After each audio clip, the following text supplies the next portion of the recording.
Welcome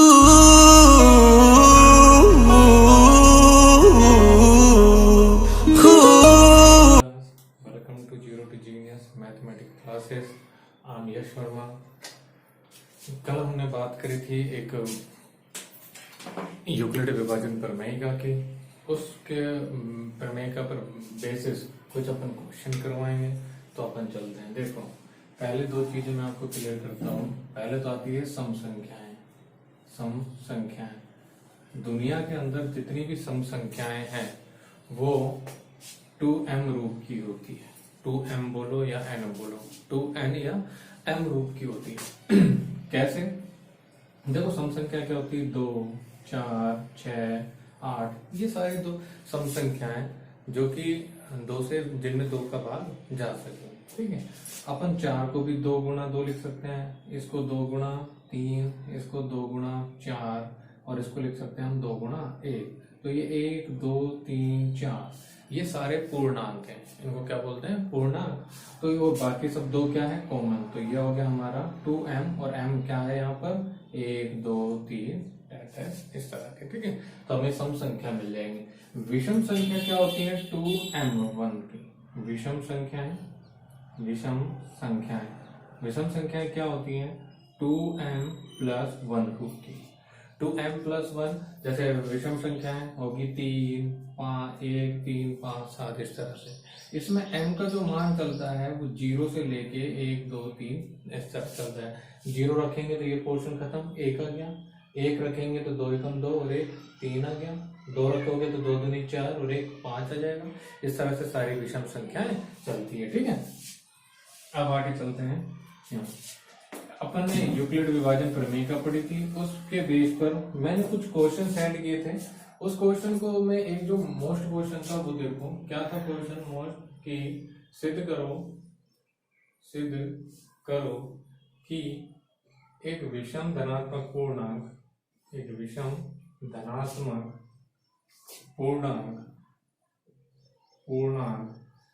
6q plus 1, 6q plus 3 और 6q plus 5 root का होता है. या लिख दो, या 6q प्लस 5 रूट का होता है.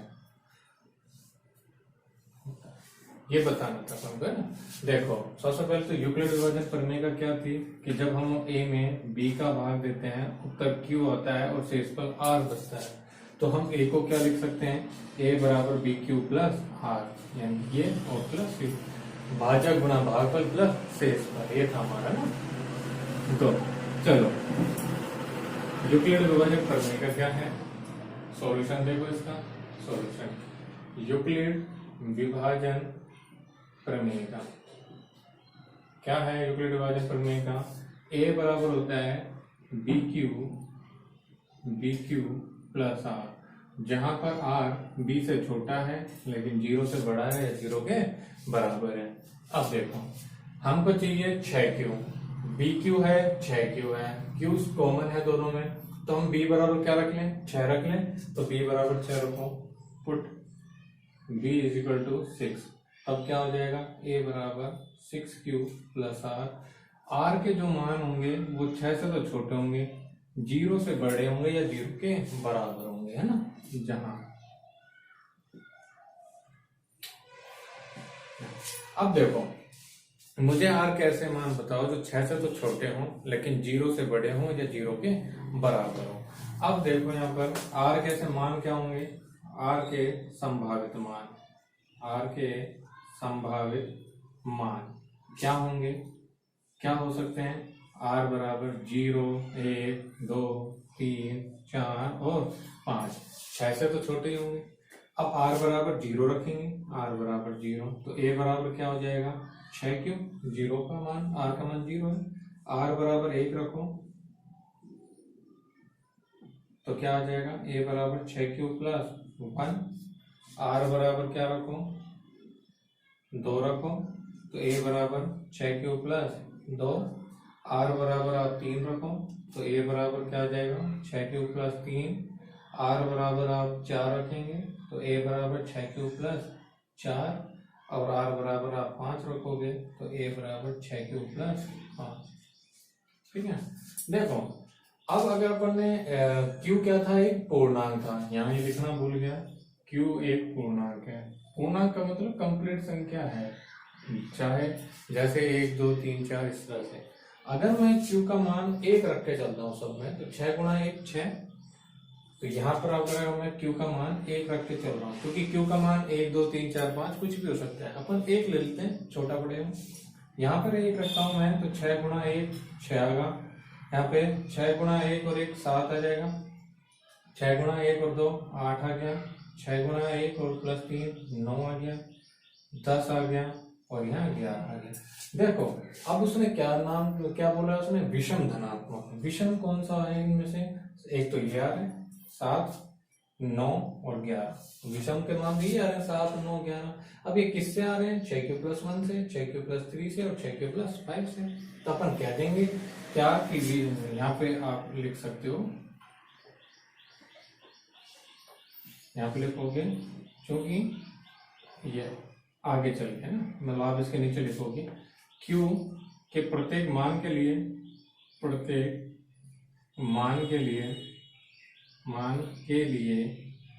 6q+1 6q+3 या 6q+3 और 6q+5 विषम मान है, विषम है, ऐसे बोल दोगे। अतः अपन क्या लिख सकते हैं, अतः विषम धनात्मक पूर्णांक, विषम धनात्मक पूर्णांक किस रूप के होते हैं, 6q+1 6q+3 या 6q+5 रूप के होते हैं, रूप का होता है, रूप का होता है। ठीक है, ये क्वेश्चन मैंने कहा इसको सेंड भी किया था, और किया है तो वहां से उतार लेना, वहां से नहीं समझ में आया हो तो यहाँ से उतार लेना। ठीक है, नेक्स्ट देखते हैं।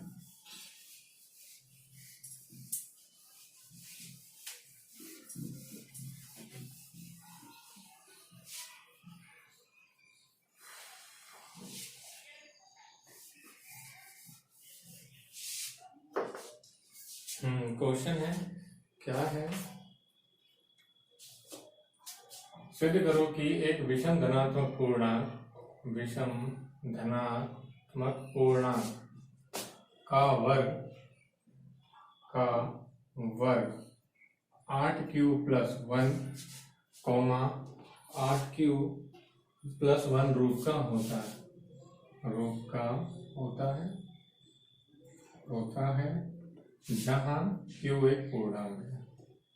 जहां q एक पूर्णांक है।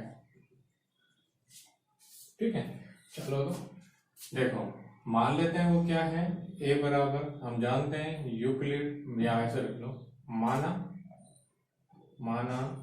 वह विषम धनात्मक पूर्णांक क्या है, a है।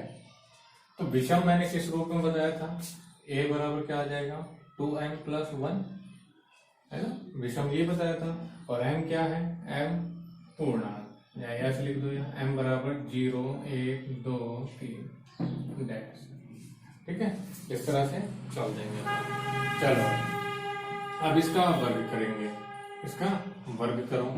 वर्ग करने पर क्यों करेंगे हम वर्ग करने पर, क्योंकि उसने कहा है पूर्णांक का वर्ग करेंगे अपन।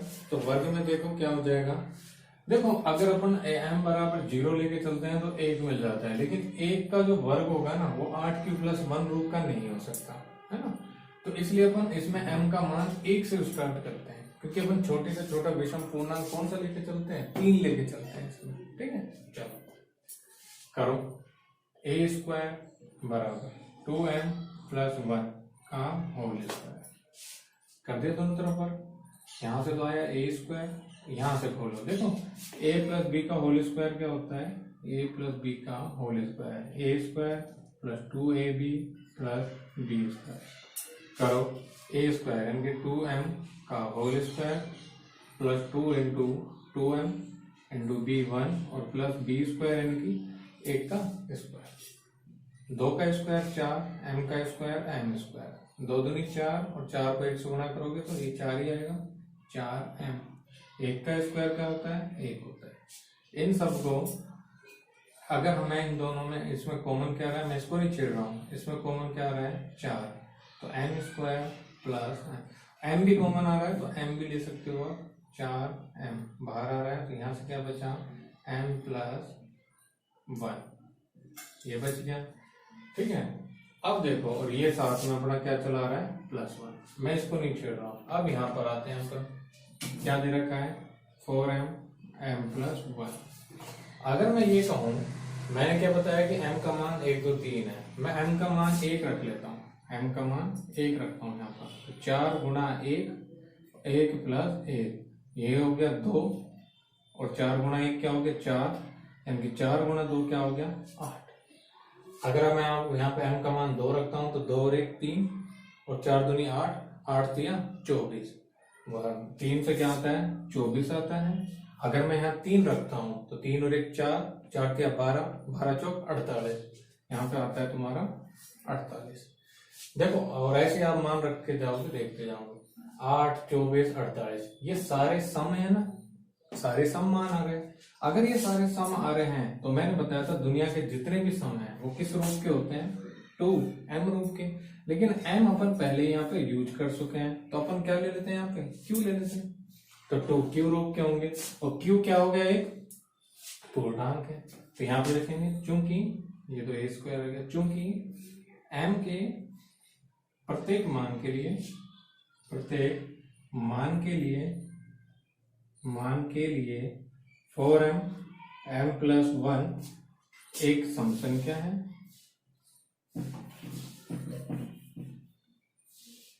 बराबर एक सम संख्या, ऐसे लिख दो एक सम संख्या, या अपन ये लिख सकते हैं या 4m m प्लस 1 बराबर 2q, जहां q क्या है पूर्णांक है, पूर्णांक है। ठीक है, इसका मान अगर अपन यहां रख दें समीकरण 1 में, समीकरण 1 में रख दो, सॉरी इसमें अपन आप एक काम कर सकते हो क्या, एक चीज होगी, रुको 1 सेकेंड, 4 अपन ने कॉमन ले लिया तो हमारे पास बच जाएगा m स्क्वायर प्लस m।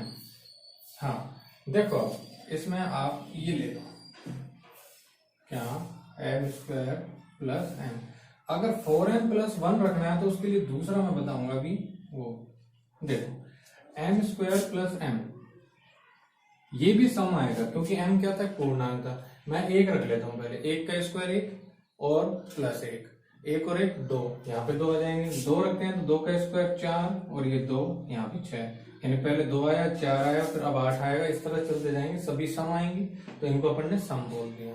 अच्छा जो मैं ये बता रहा था, अपन ने जो पहले गलती करी थी, गलती तो नहीं थी वो, ये बता रहा था ये, इसको अपन को डायरेक्ट हमारा कम से कम आया था 8, मैंने रखा था ना m का मान 1 रखा था, 2 1 रखा था तो 1 और 1 2, और 4 गुणा 1 4, 4 दूनी 8, तो कम से कम 8 आया था, और जितने भी फॉर्म आएंगे वो 8 के रूप में आएंगे, इसलिए हमें इसको 2q ना रख करके डायरेक्ट 8q रखना पड़ेगा। तो ध्यान देना कि अगर आप यहाँ पर पहले वाला लेते हो 4m कॉमन लेते हो तो अब आपको 8q रखना पड़ेगा, इससे अच्छा है आप सिर्फ 4 कॉमन ले लो, 4 कॉमन लेते हो तो इसको सम संख्या 2 के रूप में होती है, 2 के रूप में, ठीक है, जैसा आपको करना हो वैसे कर लेना।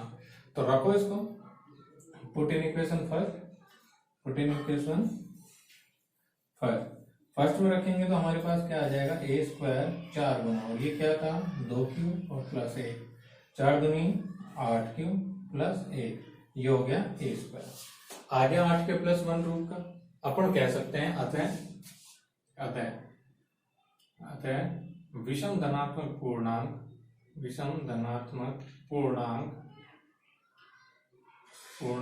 का वर्ग 8q प्लस 1 रूप का होता है, ठीक है। बस इतना ये क्वेश्चन है, करना इसकी और भी प्रैक्टिस करना, ये आते हैं ऐसे क्वेश्चन जो कि बहुत जरूरी है।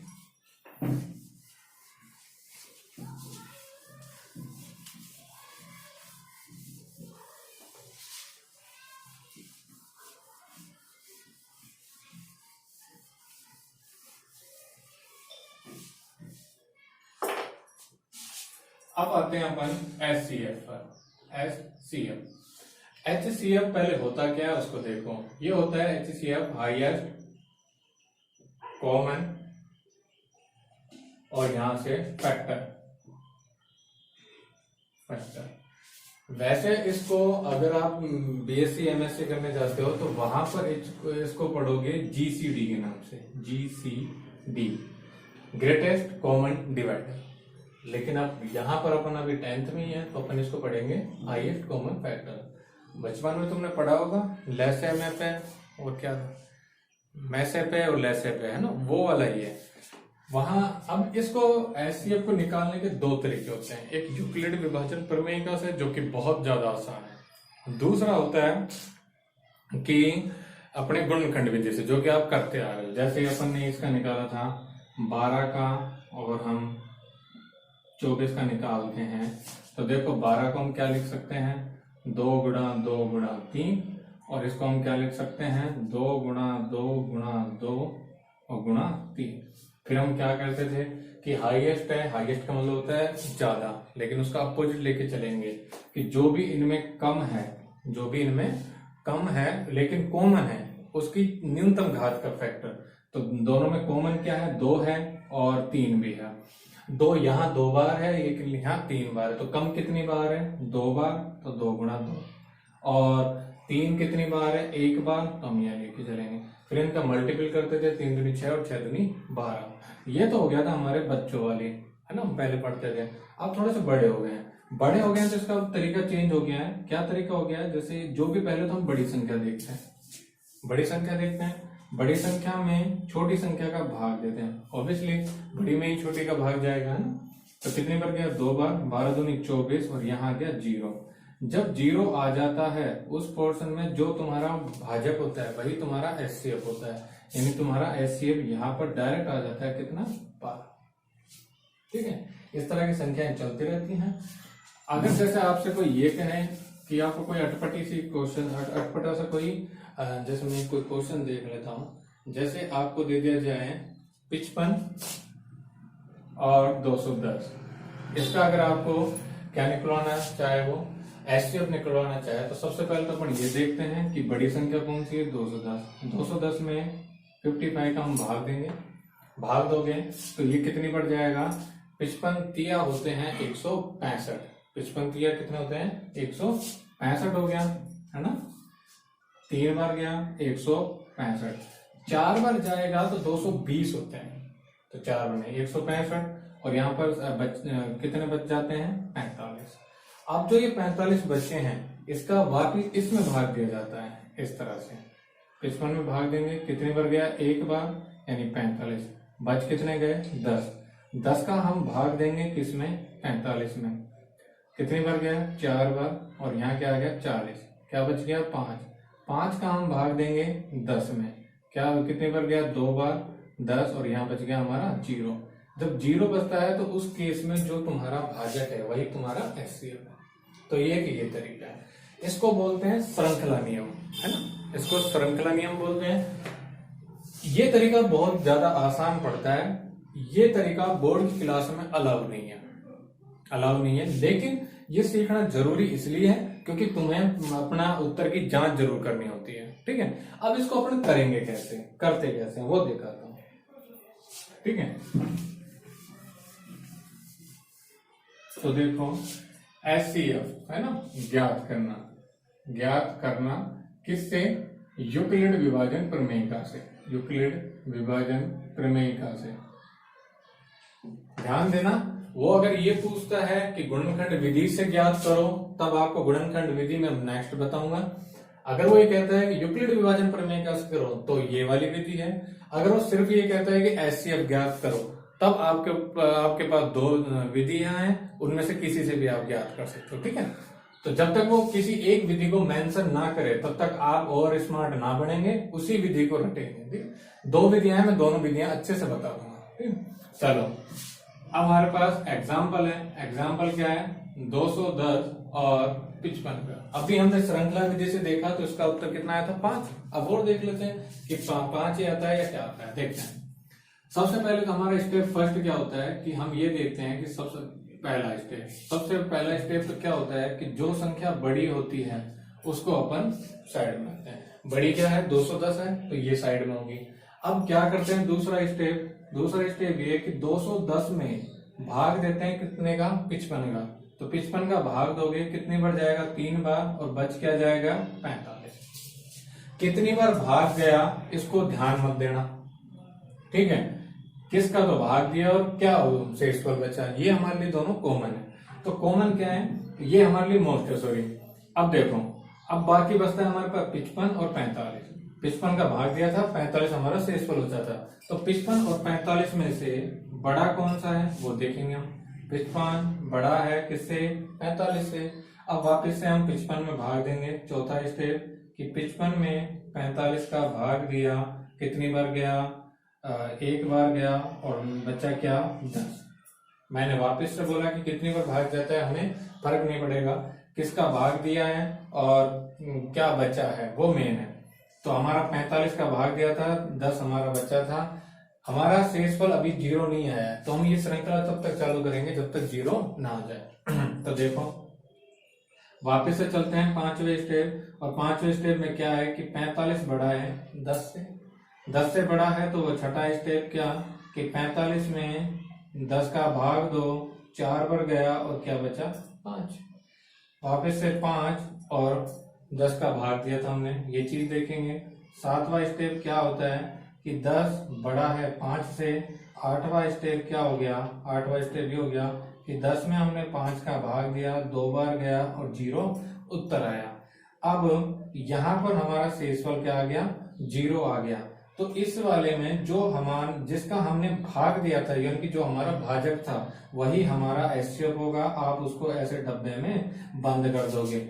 अगर आप यहाँ पर ये गड़बड़ हो जाते हो कि 5 गुणा 2 में से शायद हो सकता है 2 को ले लो, तो कोई डरने की बात नहीं। जब आपका 0 आ जाए, उससे पहले वाली स्टेप में जो आपका शेषफल था वही आपका एचसीएफ होगा। या तो आप इसको याद रखो या इसको याद रखो, ठीक है। तो आपका यहाँ से एचसीएफ आ जाता है, क्या आ जाता है, किसका, 210 और 55 का कितना आ जाता है, 5। यही तुम्हारा आंसर, ठीक है।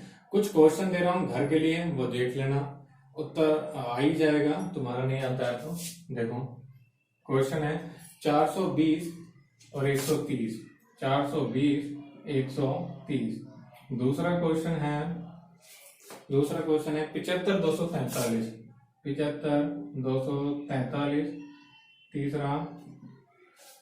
तीसरा है 135 225। 135 225। कोई भी गाइड का सहारा नहीं लेगा। अगर नहीं आता है तो मेरे को कमेंट बॉक्स कर देना, मैं खुद बता दूंगा। 196 और 38 820। 38 220। 220।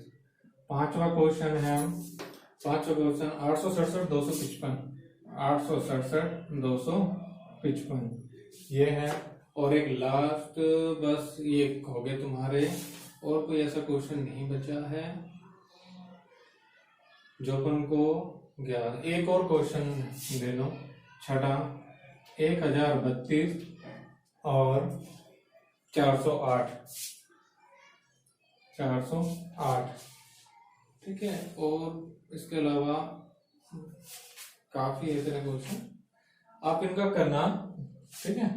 और जो नहीं आए, अब मैं बार बार कह रहा हूँ, गाइड का सहारा मत लेना। आप जो नहीं आए मुझसे पूछना। एक और जरूरी बात, किसी भी बच्चे का अभी तक होमवर्क चेक नहीं हुआ है। मैं उनको स्ट्रिक्टली बोल रहा हूँ, अपना होमवर्क टाइम पर चेक करें। अगर ये बात उनके पेरेंट्स तक भी पहुंचती है, अब तो पहुंच जाती होगी, क्योंकि घर पे ही तो मोबाइल रहता है, तो पेरेंट्स भी ध्यान दें कि ये जो वीडियो क्लासेस चल रही है, ऑनलाइन क्लासेस चल रही है, ये मजाक नहीं चल रहा है। बहुत टाइम लगता है, बहुत मेहनत लगती है बनाने में। और आपके बच्चों ने अभी तक किसी ने भी मेरे को होमवर्क चेक नहीं करवाया है, सिर्फ 2 के अलावा। बाकी जितना जल्दी हो सके अपना होमवर्क कंप्लीट करो और चेक करो, ठीक है।